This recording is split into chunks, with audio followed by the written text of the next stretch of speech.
அந்த மலைக்கு அடிவாரத்துல இருக்க காட்டுல பக்கத்து கிராமத்துல இருந்து மேய்ச்சலுக்கு வந்த மாட்டு மந்தைங்க அந்த வறண்ட நிலத்துல புற்களை தேடி மேய்ஞ்சிட்டு இருக்கு. அப்ப அந்த மாட்டு மந்தையில இருந்த ஒரு பசு அந்த மலைக்கு மேல எதையோ பாக்குது. திடீர்னு அந்த பசு மட்டும் தனியா ஏதோ ஒரு சக்தி தன்னை உந்தி இழுக்கிறது மாதிரி அந்த மலைக்கு மேல ஏறுது. அன்னைக்கு சாயங்காலம் எப்பவும் போல மாட்டு மந்தைங்களை பட்டிக்கு ஓட்டிட்டு போன அந்த பெரியவருக்கு சரியா ஒரு வாரத்துல ஒரு பெரிய அதிர்ச்சி காத்திருந்தது. இப்போ ஒரு சின்ன பிளாஷ்பேக். கிபி 11ஆம் நூற்றாண்டு மலையாள தேசத்துல அன்னைக்கு ராத்திரி அந்த அடர்ந்த மலைக்காட்டுக்கு நடுவுல சபரிமலை ஐயப்பன் தர்ம சாஸ்தா கோயில் தீப்பத்தி எரிஞ்சது. கோயில் பூசாரி நெருப்புக்கு இடையில மாட்டிக்கிட்டு தவிக்கிறாரு. இன்னும் கொஞ்ச நேரத்துல அந்த கோவிலோட மேற்கு சரிஞ்சு விழப்போகுது. அவரோட உடம்புலையும் நெருப்பு காயங்கள் படுது. கரும்புகை கண்ணை மறைக்குது. இந்த நெருப்பு ஐயப்பனோட யோகா அக்னியிலிருந்து வந்ததா இல்ல செயற்கையா யாரும் வச்ச நெருப்பான்னு தெரியல. கோவில் பூசாரி, ஐயப்பா யார் செஞ்ச வேலை இது அப்படின்னு கதறி அழுகிறாரு. எப்படியாவது ஐயப்ப விக்கிரகத்தை மட்டுமாவது காப்பாத்தி கொண்டு போகணும்னு அந்த நெருப்புக்கு நடுவுலையும் கோவில் கருவறையை நோக்கி வேகமா ஓடுறாரு. அந்த காலத்துல பரசுராமரால பிரதிஷ்டை செய்யப்பட்ட தர்ம சாஸ்தா சிலைய மார்போடு அணைக்கிறாரு. கொஞ்சம் சேதமடைஞ்ச நிலையிலிருந்து அந்த சிலைய தூக்கி தோல்ல வச்சுட்டு வேகமா வெளியில ஓடுறாரு. அவரோட உடம்புலையும் தீப்பத்தி. அதையெல்லாம் பொருட்படுத்தாம தன்னோட உடம்பு எரிஞ்சாலும் ஐயப்பனுக்கு எதுவும் ஆகக்கூடாது அப்படின்னு நினைச்சு பத்தி எரியிற அந்த கோயில்ல இருந்து வேகமா வெளியில ஓடுறாரு. அவர் சரியா வெளியில வர்றதுக்கும் கோயில் மேற்கூரை முழுசா எரிஞ்சு தரைமட்டமாகிறதுக்கும் சரியா இருந்தது. சாஸ்தா சிலை காப்பாத்தினோமே அப்படின்ற நிம்மதியோட கொஞ்சம் சிதிலம் அடைஞ்சிருந்த அந்த மண் சிலைய தன்னுடைய தோல்ல தூக்கி அந்த காட்டுக்குள்ள நடந்து போகிறார் பூசாரி. இருள் நிறைஞ்ச அந்த காட்டுல ரொம்ப நேரமா அந்த சிலைய தன்னோட தோல்ல தூக்கிட்டு போன பூசாரி ஒரு இடத்துல தடுக்கி விழ அந்த இடத்திலேயே அவரோட உயிரும் பிரியுது. அந்த சாஸ்தா சிலை ஒரு புதர்ல மண்ணிடுக்குல மறைஞ்சு கிடக்குது. இந்த வீடியோல தென் மாவட்ட மக்கள் பெரும்பாலானோரின் குளங்காக்கும் தெய்வம் மலையாள தேசம் தாண்டி வந்து சீவளப்பேரி அருகில் உள்ள மறுகால் தலையில் மலை மீது வீற்றிருக்கும் ஐயா அருள் பூலுடையார் சாஸ்தாவின் வரலாற்றை பார்க்கலாம். அது தூத்துக்குடி மாவட்டத்தில் சுமார் 800 ஆண்டுகளுக்கு முன் கடும் பஞ்சம் தலைவிரித்தாடிய காலம். நிலங்கள் வறண்டு வெடித்திருந்தன. நீர்நிலைகள் சுருங்கி வாழ்வாதாரம் கேள்விக்குறியாக இருந்தது.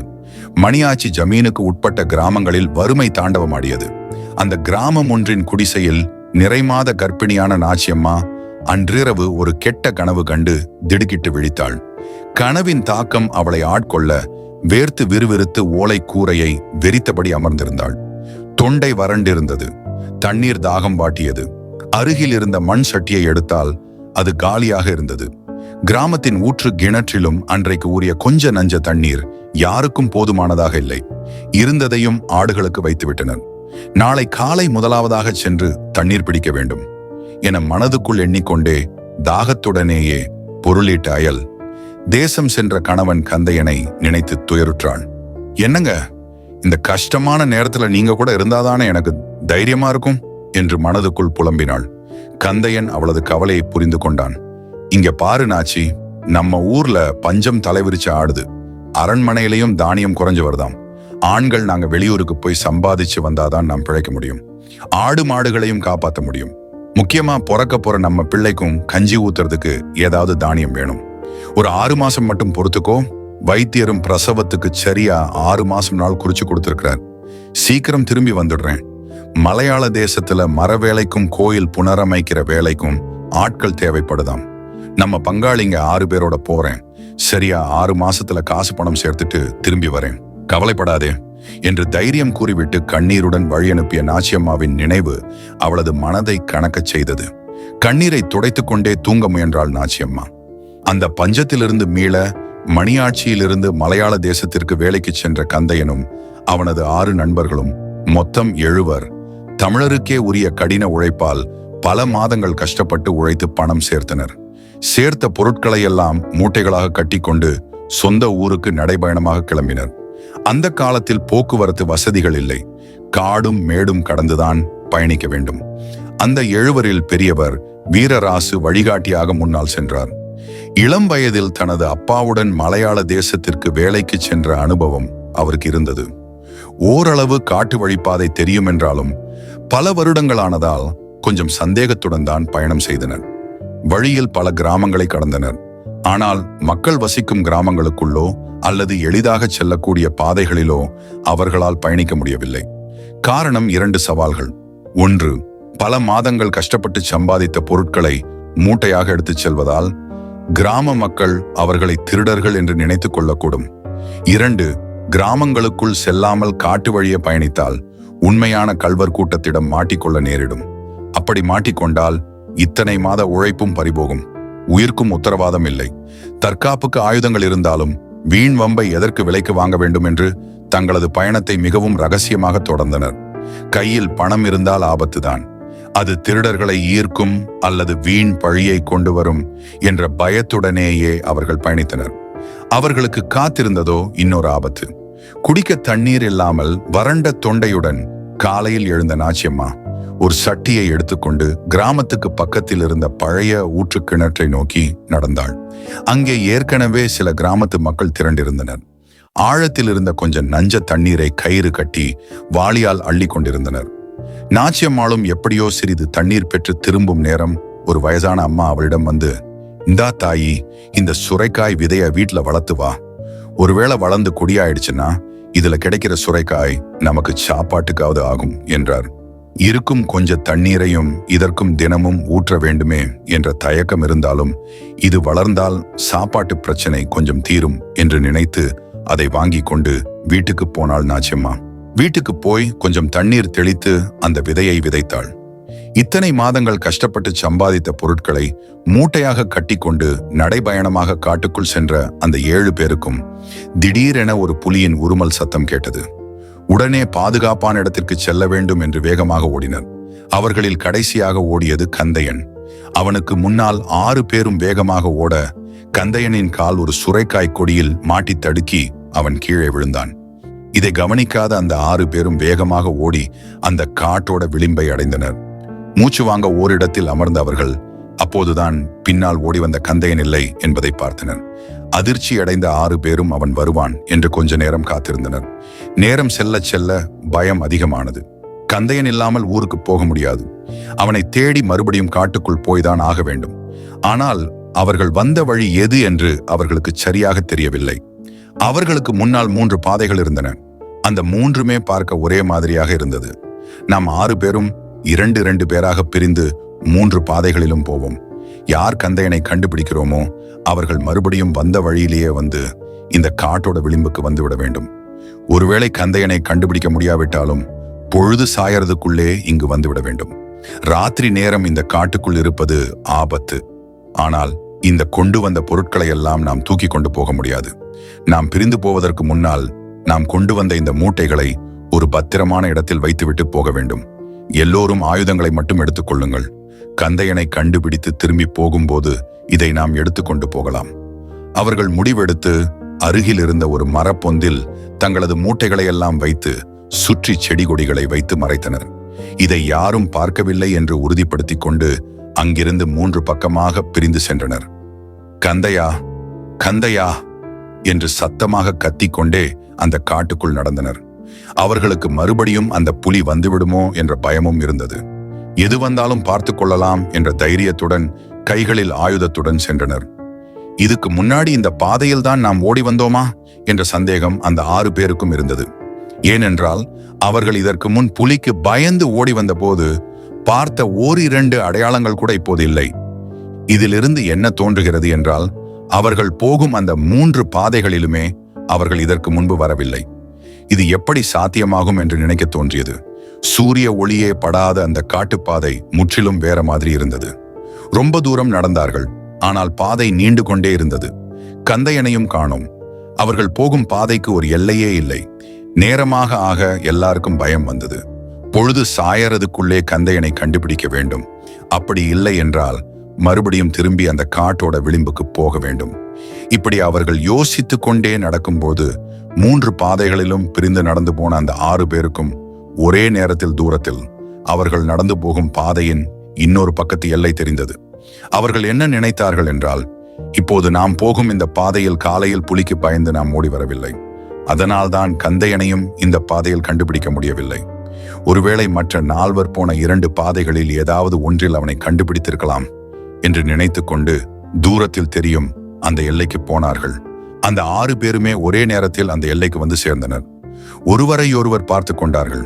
யாருடனும் கந்தையன் இல்லை என்பதை நினைத்து பயத்துடனும் விரக்தியுடனும் உறைந்து போய் நின்ற அவர்களுக்கு மற்றொரு அதிர்ச்சி என்னவென்றால், அன்றைக்கு மதியம் புலிக்கு பயந்து எந்த இடத்திற்கு ஓடி வந்தார்களோ, தங்களது உடைமைகளை எல்லாம் எந்த மரப்பொந்தில் மறைத்து வைத்திருந்தார்களோ, அதே இடத்தில் அதே காட்டோட விளிம்பில்தான் இப்பொழுதும் வந்து நின்றார்கள்.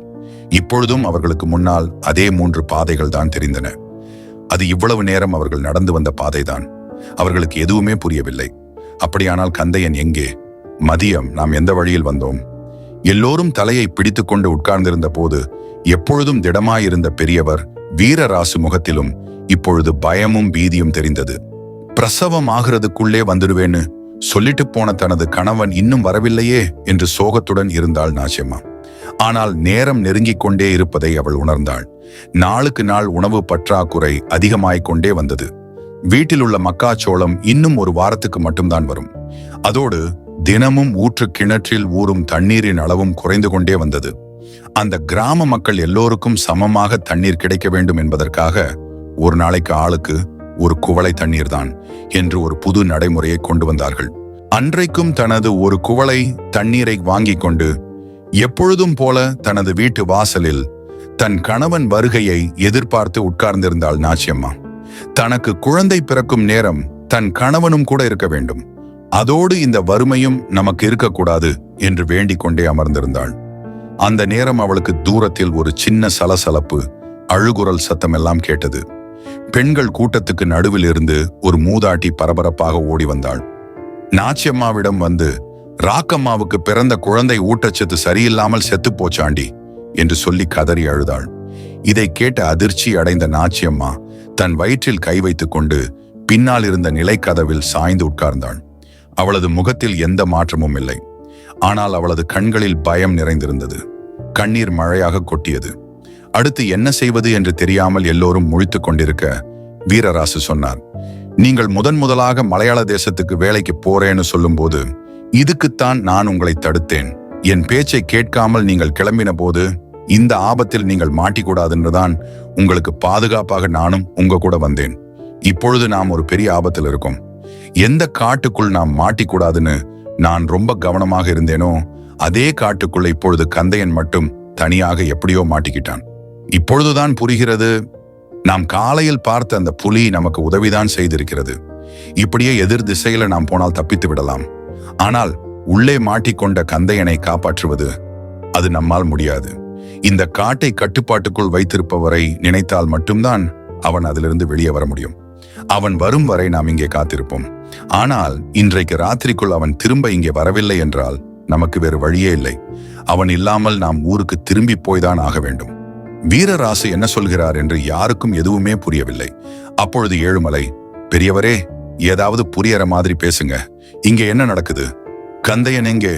அப்படி யார்தான் இந்த காட்டை கட்டுப்பாட்டுக்குள் வைத்திருக்கிறார்கள் என்று கேட்க, அப்பொழுதுதான் வீரராசு சொன்னார், நம்ம ஊரில் சுடலை மாடசாமி எப்படியோ அதே போலத்தான் இந்த மலையாள தேசத்தில் விஷ்ணு மாயனையும் அந்த சிவபிரானுடைய மகனாக வழிபடுகிறார்கள். அவருக்கு ஒரு பெரிய வரலாறே இருக்கு. இப்பொழுது நாம் அதற்குள் போக வேண்டாம். கந்தையன் மெதுவாக மயக்கத்திலிருந்து தெளிந்து கண் விழித்து பார்த்தான். இருள் சூழ்ந்த அந்த காட்டுக்குள் தான் எங்கிருக்கிறோம் என்று தெரியாமல் மெதுவாக எழுந்தான். கொஞ்சம் தள்ளி கீழே கிடந்த மூட்டையையும் தூக்கி கொண்டு, நாம் எந்த பக்கமாக வந்தோம், எந்த பக்கமாக போக வேண்டும், கூட வந்த ஆட்கள் எங்கே? எதுவுமே தெரியாமல் முழித்துக் கொண்டிருந்த அந்த நேரம் தூரத்தில் தனது மனைவியான நாச்சியம்மா நிற்பதாக தோன்றியது. வந்துட்டீங்களா? உங்களுக்காக எத்தனை மாசமா காத்திருக்கோம், நானும் பிள்ளையும். சீக்கிரமா வாங்க என்று சொல்வது போல இருந்தது. கந்தையனுக்கு அதிர்ச்சியாக இருந்தாலும் மனைவியை பார்த்த சந்தோஷத்தில் இந்த காடே ஒரு மாயை என்ற விஷயம் தெரியாமல் வேகமாக அவளிடம் போனான்.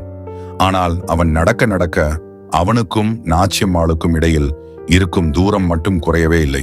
துரத்தி கொண்டே ஓட ஆரம்பித்தான். ஆனால் இப்பொழுது நாச்சியம்மாவின் உருவம் மறைந்து விட்டது. அந்த நேரத்தில் அவனுக்கு கீழே நிறைய கற்களும் சில சடங்கு செய்யப்பட்ட பொருட்களும் பலி கொடுக்கப்பட்ட எச்சங்களும் இருந்தன. ஒன்றும் தெரியாமல் பயத்துடனும் பீதியுடனும் முழித்து கொண்டு நின்றான். அந்த நேரம் அவனுக்கு பின்னாடி சில உருவங்கள் அவனை நெருங்கி வந்தன. அவன் கொஞ்சம் கூட எதிர்பார்க்காத நேரம் நூற்றுக்கணக்கான சாத்தான் கூட்டம் அவனை பிடித்து அந்த கல்லு மேலேயே படுக்க வைத்து நகர விடாமல் செய்தன. அவ்வளவுதான், நம்மை பலி கொடுக்கப் போகிறார்கள். அசைய முடியாமல் கிடந்த அவனது மனக்கண்ணில் நாச்சியம்மாவின் உருவம் வந்து போச்சு. இங்கேயே நாம் சாகப் போகிறோம். நம் வாழ்க்கை அவ்வளவுதான். நம் மனைவியை இனிமேல் நாம் பார்க்க முடியாது, நம் ஊருக்கும் போக முடியாது என்று நினைத்து வேண்டாத தெய்வங்களையெல்லாம் வேண்டி கண்ணீர் விட்டான். பெரியவரே, யார் அந்த விஷ்ணுமாயன்?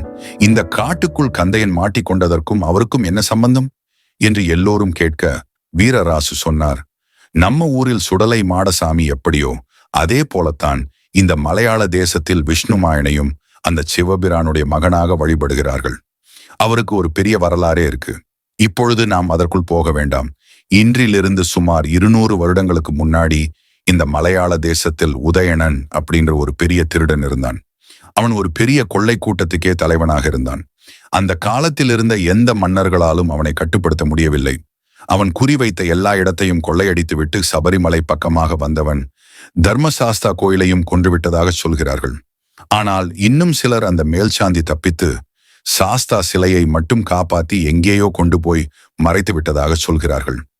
அந்த கள்வன் உதயணனை அந்த தர்மசாஸ்தா ஐயப்பனே மறுபடியும் அவதாரம் எடுத்து வந்து வதம் செய்ததாக ஒரு கதை இருக்கு. ஆனால் அவன் உயிரோடு இருந்தது வரையும் அவன் கொள்ளையடித்த சொத்தையெல்லாம் இந்த காட்டுக்குள் பதுக்கி வைத்து அதற்கு காவலாக விஷ்ணுமாயனுடைய பரிவார சக்திகளான 390 சாத்தான்களையும் காவலுக்கு வைத்து விட்டதாக சொல்கிறார்கள். அதோடு பரசுராமர் பிரதிஷ்டை செய்த அந்த சாஸ்தா சிலை இந்த காட்டுக்குள் மறைந்திருப்பதாகவும் அதற்கு காவல் தெய்வமாக அந்த விஷ்ணுமாயன் இருப்பதாகவும் சொல்கிறார்கள். ஆனால் நாம் எந்த தவறான நோக்கத்துடனும் இந்த காட்டுக்குள் வரவில்லை என்று தெரிந்தால் அந்த விஷ்ணுமாயன் நம்மை காப்பாத்தி அனுப்பி வைப்பார். இதுதான் எனது சின்ன வயதில எங்க அப்பா கூட வந்தபோது எனக்கு ஏற்பட்ட அனுபவம். கந்தையன் நல்லவன், அவன் சீக்கிரமா வந்துடுவான்னு எனக்கு நம்பிக்கை இருக்கு. அதுவரை நாம் இங்கேயே இருப்போம் என்று சொல்லி அவர்கள் நின்ற அதே இடத்தில் தீ மூட்டி அன்றிரவு தங்குவதற்கும் ஏற்பாடு செய்தனர். அந்த சாத்தான் கூட்டத்துக்கு நடுவே அசைய முடியாமல் கந்தையன் கிடந்த பொழுது திடீரென தூரத்தில் ஒரு வெளிச்சம். அந்த வெளிச்சத்துக்கு மத்தியில் ஒரு எருமை மாடு நின்றது. அதற்கு மேலே கண்களுக்கு புலப்படாத ஒளி வடிவத்திலான ஒரு உருவம் உட்கார்ந்திருந்தது. அந்த உருவம் அந்த சாத்தான் கூட்டத்துக்கு ஏதோ சைகை செய்யவே இப்பொழுது அவனது கட்டு ஒன்று ஒன்றாக விடுபட்டது. கொஞ்ச நேரத்தில் முழுதாக விடுபட்டு எழுந்து நின்றான். அந்த ஒளி கொஞ்ச நேரத்தில் மறைந்தது. இப்பொழுது அவனை சுற்றி யாருமே இல்லை. கீழே கிடந்த மூட்டையை தூக்கி கொண்டு அப்படியே மெதுவாக இருள் சூழ்ந்த அந்த காட்டு வழி பாதையிலேயே நடந்து வந்தான். கொஞ்ச நேரத்துக்கு முன்பு என்ன நடந்தது என்று அவனுக்கு எதுவுமே புரியவில்லை. நிறைய பேர் தன்னை பிடித்து அழுத்தி கொள்ள பார்த்தது போல இருந்தது. திடீரென ஒரு சக்தி அதை தடுத்து நிறுத்தியது போல இருந்தது. என்ன நடந்திருக்கும் என்று யோசித்துக் கொண்டே பயத்துடன் நடந்து வந்து கொண்டிருந்த போது தூரத்தில் வீரராசு உட்பட 6 பேரும் உட்கார்ந்திருப்பது அந்த நெருப்பு மூட்டப்பட்ட வெளிச்சத்தில் தெரிந்தது. அவனுக்கு வந்த சந்தோஷத்துக்கு ஒரு எல்லையே இல்லை. ஏதோ ஒரு பெரிய ஆபத்திலிருந்து தப்பித்து வந்ததாக உணர்ந்த அவனை அந்த 6 பேருமே பார்த்தார்கள். கந்தையன் திரும்பி வந்தது சந்தோஷமாக இருந்தாலும் இந்த காட்டில் இருக்கும் வரை தங்களுக்கு ஆபத்துதான் என்று உணர்ந்து தங்களது பயணத்தை அந்த ராத்திரியிலும் தொடர்ந்தனர். அவர்களுக்கு வந்தது அடுத்த ஆபத்து. காட்டு மிருகங்களிடமிருந்தும் மாய சக்திகளிடமிருந்தும் தப்பித்து வந்த அவர்களை இப்பொழுது உண்மையிலேயே கள்வர்கள் கூட்டம் சுத்தி வளைத்தது. உடம்பில் நீர்ச்சத்து எப்போதெல்லாம் குறையுமோ அப்போதெல்லாம் தூக்கம் சரியில்லாமல் கெட்ட கனவுகள் வரும் என்று சொல்வார்கள். அதோடு நிறைமாதமாக இருக்கும் பெண்ணுக்கு உடம்பில் நீர்ச்சத்து இல்லை என்றாலும் இப்படி நடக்கும். நாச்சியம்மாவுக்கும் அப்படித்தான் அடிக்கடி கெட்ட கனவு வந்து திடுக்கிட்டு எழுந்தாள். எப்பொழுதும் போல அன்றைக்கும் இரவு தூங்கிக் கொண்டிருந்த நாச்சியம்மாவுக்கு தொண்டை வறண்டு தண்ணீர் தாகம் எடுக்க பக்கத்தில் இருந்த குவளையில் பார்த்தாள். தண்ணீர் இல்லை. தனக்கு இல்லை என்றாலும் தனது வயிற்றில் இருக்கும் பிள்ளைகளுக்காகவாவது இப்பொழுது தண்ணீர் குடிக்க வேண்டும் என்று நினைத்து மெதுவாக எழுந்து வீட்டுக்கு வெளியில் போனாள். அந்த நடுராத்திரியில் யாருடைய வீட்டு கதவை தட்டுவது என்று யோசித்துக் கொண்டே சரி, கிராமத்துக்கு மத்தியில் இருக்கும் ஊற்று கிணற்றுக்கு போலாம் என்று நடந்தாள். ஆனால் கொஞ்ச தூரம் நடந்தால் அதற்கு மேல் நடக்க முடியவில்லை. தலை சுற்றியது. மயக்கம் வருவது போல இருந்தது. அப்படியே நின்றாள். இப்பொழுது தண்ணீர் குடிக்கவில்லை என்றால் தனக்கும் பிள்ளைக்கும் பெரிய ஆபத்து வந்துவிடும் என்று உணர்ந்து மறுபடியும் மெதுவாக நடந்து அந்த ஊற்று கிணற்று பக்கத்தில் போனாள். ஆனால் அந்த கிணற்றில் சுத்தமாக தண்ணீர் இல்லை. அவளுக்கு அழுகையை அடக்க முடியவில்லை. அந்த மயக்கத்தில் அப்படியே கிணற்று பக்கத்தில் சாய்ந்தாள். கிணற்று பக்கத்தில் தேங்கியிருந்த சின்ன குட்டை தண்ணீர் நிலத்தில் கிடந்தது. அதை பார்த்தாள். இந்த நேரத்தில் வேறு வழியே இல்லை, தொண்டையை நனைத்தே ஆக வேண்டும் என்று முடிவு செய்து எந்திரிக்க முயற்சி பண்ணினாள். முடியவில்லை. மெதுவாக தவழ்ந்தே அந்த குட்டை கிட்ட போனாள். அதே நேரம் மறுபுறம் கள்வர்கள் கூட்டம் தங்களை சூழ்ந்து கொண்டதாக உணர்ந்த அந்த 7 பேரும் வேகமாக ஓடினார்கள். ஆனால் அவர்களை 100க்கும் மேற்பட்ட குதிரைகள் மேல் வந்த கொள்ளை கூட்டம் விடாமல் துரத்தியது. அவர்களை எதிர்த்து சண்டை போடுவது என்பது முடியாத காரியம். அவர்களிடம் மாட்டினால் கையில் இருக்கும் பொருள் போவதோடு உயிரும் போய்விடும். தலையை சீவி விடுவார்கள். என்ன செய்வதென்று தெரியாமல் உயிரை கையில் பிடித்துக்கொண்டு வேகமாக ஓடினர். அந்த கொள்ளை கூட்டமும் விடாமல் துரத்தியது. கள்வர் கூட்டத்துக்கு பயந்து அவர்களுக்கு தெரியாமல் பக்கத்தில் இருந்த ஒரு புதரில் எல்லோரும் ஒளிந்து கொண்டார்கள். அதற்கு மேலும் அவர்களால் ஓட வழியில்லை. ஆனால் அந்த கொள்ளை கூட்டம் அந்த குதிரைகளும் புதரை சுற்றி வளைத்தது. எல்லோரும் குதிரையிலிருந்து கீழே இறங்கி கையில் பெரிய வீச்சரிவாளும் கூர்வாளும் எடுத்துக்கொண்டு அவர்கள் எல்லோரும் அந்த புதரில் தான் ஒளிந்திருக்க வேண்டும் என்று தெரிந்து நெருங்கி வந்தார்கள். ஒழுங்காக எல்லோரும் வெளியில் வந்து விடுங்கள், இல்லை என்றால் இந்த புதரோட சேர்த்து எல்லாவற்றையும் வெட்டி வீசி விடுவோம் என்று சொன்னார்கள். உயிரை கையில் பிடித்துக்கொண்டு உள்ளே உட்கார்ந்திருந்த அந்த 7 பேரும் என்ன செய்வதென்று தெரியாமல் இருந்த பொழுது அந்த புதருக்கு பக்கத்தில் வந்த அந்த கள்வன் வீச்சரிவாளை ஓங்கினான். அந்த நேரத்தில் தூரத்தில் ஒரு யானையின் பிளிரல் சத்தம் கேட்டது. ஓங்கிய அருவாளோட அப்படியே அவன் உறைந்து போய் நின்றான். ஏனென்றால் ஒற்றை காட்டு யானைக்கு முன்பு எவ்வளவு பெரிய படை இருந்தாலும் தப்பிக்க முடியாது. அதை நினைத்து கொண்டே அந்த சத்தம் வந்த திசையை நோக்கி பார்த்தான். அந்த இருட்டுக்குள் இருந்து ஒரு யானை வெளியே வந்தது. ஆனால் யானை மட்டும் வரவில்லை. அந்த யானைக்கு மேலே 1000 கோடி சூரிய ஒளியைப் போல பிரகாசமாக அந்த ஹரிஹரபுத்திரன் ஐயன் தர்மசாஸ்தா ஒரு போர் வீரரைப் போல மார்பு கவசத்தோடு அந்த இருண்ட காட்டுக்குள் இருந்து கம்பீரமாக தெய்வீக ஒளியை வெளிப்படுத்தும் தோற்றத்தோடு அந்த யானை மேலே அமர்ந்து காட்சி தந்தார். ஆனால் அந்த யானையை பார்த்த கள்வர் கூட்டம் அடுத்த நிமிடம் உடனே தங்களது குதிரை மேல் ஏறி அந்த இடத்தை விட்டு கிளம்பிவிட்டனர். புதருக்கு நடுவே மறைந்திருந்த அந்த 7 பேருக்கும் என்ன நடந்ததென்றே தெரியவில்லை. கள்வர்களின் குதிரைகள் போகும் சத்தம் கேட்டு அந்த இடத்தை விட்டு எழுந்தவர்கள் பூலாத்தி செடிகள் நிறைந்த அந்த புதரை விட்டு வெளியே வந்து பார்த்தார்கள். அவர்களுக்கு கேட்ட அந்த யானை பிளிரிய சத்தமும் இப்பொழுது கேட்கவில்லை. அங்கே எந்த யானையும் இல்லை. என்ன நடந்திருக்கும் என்று அதிசயத்துடன் இவ்வளவு நேரம் அவர்கள் மறைந்திருந்த புதரை நன்றாக பார்த்தவர்களுக்கு ஒரு அதிர்ச்சி. அப்பொழுதுதான் அவர்கள் அந்த புதர்களுக்கு இடையில் இருந்த பழங்கால தர்ம சாஸ்தா சிலையை பார்த்தார்கள்.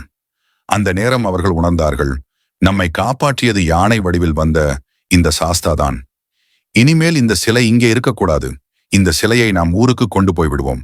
உயிருக்கு பயந்து இவர் காலடியில் தஞ்சமடைந்து நம்மை காப்பாற்றிய இந்த சாஸ்தா நம் ஊர் மக்களையும் காப்பாற்றுவார் என்று முடிவு செய்தார்கள். அதே நேரம் மறுபுறம் அந்த ஊற்று கிணற்று பக்கத்தில் இருந்த சேற்று தண்ணீரை நோக்கி நடக்க முடியாமல் தொண்டை வறண்டு தவழ்ந்து கொண்டிருந்தாள் நிறைமாத கர்ப்பிணியான நாச்சியம்மா. கண்ணில் கண்ணீருடன் அழுது கொண்டே அந்த குட்டை கிட்ட போனாள். அதே நேரம் சிலையை ஊருக்கு கொண்டு போக முடிவு செய்த அந்த 7 பேரும் அதை தூக்கினார்கள். அந்த பூலாத்தி செடிகளுக்கு இடையிலிருந்த கிடைத்த சாஸ்தாவை தனது தோளில் தூக்கி வைத்தான் கந்தையன். அந்த தருணம் தண்ணீர் தாகத்தில் அந்த சேற்று தண்ணீரை குடிக்கப் போன நாச்சியம்மா மேல் ஒரு சின்ன மழை துளிப்பட்டது. கொஞ்ச நேரத்தில் பலகாலமாக மழை தண்ணீர் இல்லாமல் வறண்டு கிடந்த அந்த பூமியில் மழை பொழிந்தது. அப்படியே தனது தலையை தூக்கி வானத்தை பார்த்தாள். தனது 2 கைகளையும் தூக்கி கை கூப்பி வானத்தை வணங்கி 2 கைகளையும் விரித்து பிடித்து அந்த அமிர்தத்தை குடித்தாள் நாச்சியம்மா.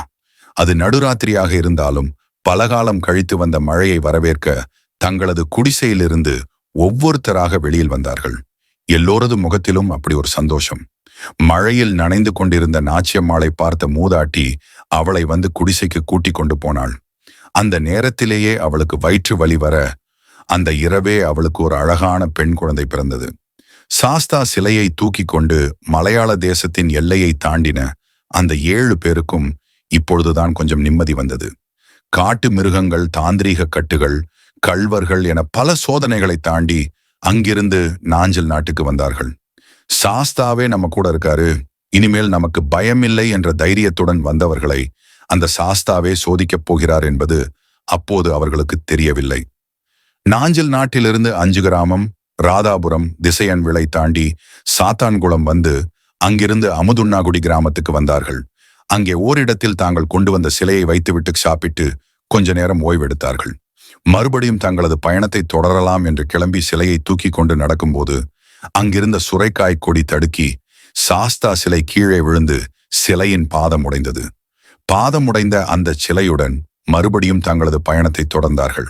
இப்படியே ஒவ்வொரு பகுதியாக கடந்து கடம்பாகுளம் பகுதிக்கு வந்தார்கள்.